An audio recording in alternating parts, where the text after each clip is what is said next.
When I talk about Yu-Gi-Oh on this channel, it's not usually the American 4Kids dub. The de-Arabizing of Egyptian characters and the de-Egyptizing of a specific god monster have left a bitter taste in my mouth.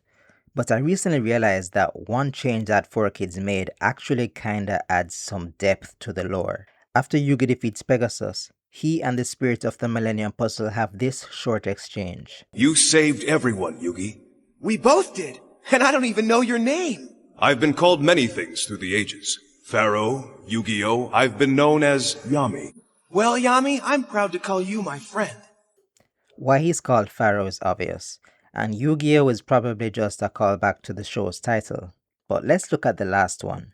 In Japanese it means dark or darkness, and it's a way of distinguishing the so-called dark versions of these characters from their hosts. However, what's interesting is that Marik knows him by this name. This can't be! Whenever Revival Jam reappears on the field, my dragon automatically attacks it. And since Yami controls Revival Jam, it will revive itself on his side of the field. While we know that the spirit of the puzzle is named Atem, pharaohs actually had multiple names. Perhaps Yami was one of them, and this information was passed down through the Ishtar family for all these millennia. In fact, there's a Northwest Semitic word that got passed down to ancient Hebrew, and likely borrowed by Arabic, which means sea. While Egyptian was not a Semitic language, it was related, and, I was pleased to see, did have a similar word of its own.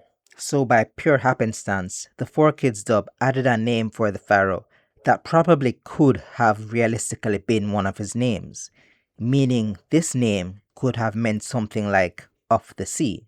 As for Yu-Gi-Oh, I don't know about that one. Maybe someone with a lot more Egyptian knowledge than me could fill that gap. Or maybe, as a friend of mine said, he played a game against somebody who spoke the language that would eventually become Japanese, and this person gave him this moniker because he thoroughly trounced them.